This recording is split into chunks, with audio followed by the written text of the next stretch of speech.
చేసిందంతా చేసి ఇవాళ ముఖ్యమంత్రి గారు శాంతి భద్రతల మీద రివ్యూ చేస్తారట. ఉదయమే డీజీపీ గారు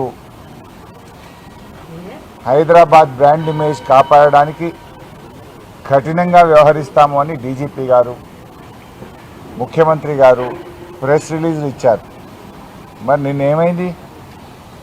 నిన్న గాంధీ గారికి పాయిలెట్ ఇచ్చి అడిషనల్ డీసీపీ గారిని ఎస్కార్ట్గా పెట్టి 8 పోలీస్ స్టేషన్లు దాటించి మా కౌశిక్ రెడ్డి గారి ఇంటి వరకు తెచ్చి దాడి చేయించారే. మరి నిన్న ఏమైంది మీ లా అండ్ ఆర్డర్ని అడుగుతా ఉన్నా. నిన్ను ఆపొచ్చు కదా. గాంధీ గారిని నిన్ను ఆపుంటే ఈ హైదరాబాద్ బ్రాండ్ ఇమేజ్ ఇంత దెబ్బతినేదా? కూకట్పల్లి నుంచి 2 గంటలు ప్రయాణం చేసి 8 పోలీస్ స్టేషన్లు దాటి కౌశిక్ రెడ్డి గారు ఉండే గేటెడ్ కమ్యూనిటీ వరకు కూడా తీసుకొచ్చి ఇంటి లోపలికి పంపించి దాడి చేయించారు కదా. మరి నిన్నేమైంది డీజీపీ గారు? మీరెందుకు నిన్న యాక్ట్ చేయలేదు డీజీపీ గారు అని నేను అడుగుతా ఉన్నా. నిన్న నిజంగా నువ్వు యాక్ట్ చేసి ఉంటే ఈ పరిస్థితులు వచ్చేదా రాష్ట్రంలో? దీనికి కారణం రాష్ట్ర ముఖ్యమంత్రిది, ఇది డీజీపీ గారిది కాదా అని నేను అడుగుతా ఉన్నా. చేయాల్సిందంతా చేసి ఇప్పుడేందో సన్నాయి నొక్కులు నొక్కుతుండ్రు. ముఖ్యమంత్రి దిక్కు, డీజీపీ దిక్కు. ఇంకేందో రివ్యూ చేస్తారట ఇవాళ మధ్యాహ్నం. ఏం రివ్యూ చేస్తావు?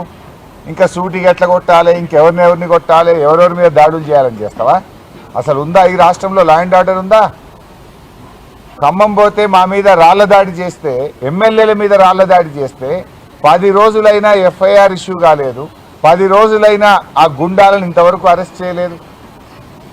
నిన్నేం జరిగింది? కౌశిక్ రెడ్డి గారింటి మీద రాళ్ల దాడి చేసినటువంటి వాళ్ళకేమో రాచమర్యాదలు.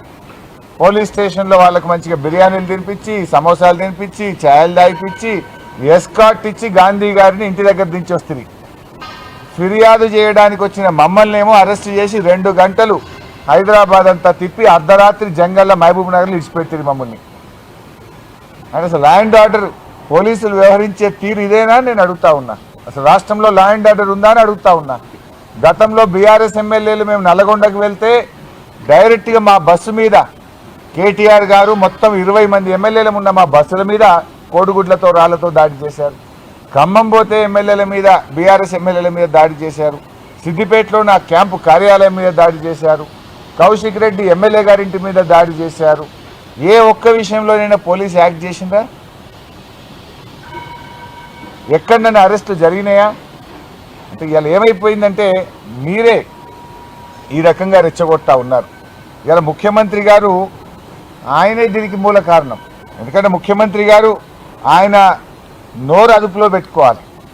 ఆయన మాట్లాడే భాష బజారు భాష, రెచ్చగొట్టే విధంగా ముఖ్యమంత్రి గారే మాట్లాడతారు. పేగులు తీసి మెడలు వేసుకుంటా, లాగులలో తొండలు జరగొట్టా అని పిచ్చి పిచ్చిగా ముఖ్యమంత్రిగా ఉండి రాగద్వేషాలకు అతీతంగా ప్రవర్తించాల్సిన ముఖ్యమంత్రే రెచ్చగొట్టే విధంగా మాట్లాడితే డెఫినెట్గా కింద మీ కార్యకర్తలు కూడా అట్లనే చేస్తారు కదా. ఇప్పుడు ఇదే గాంధీ అయినా దానం నాగేందర్ బీఆర్ఎస్లో పనిచేసిండ్రు. కేసీఆర్ నాయకత్వంలో పనిచేసినప్పుడు ఎట్లున్నారు, రేవంత్ రెడ్డి నాయకత్వంలో పనిచేస్తే వాళ్ళ వ్యవహారం ఎట్లున్నది?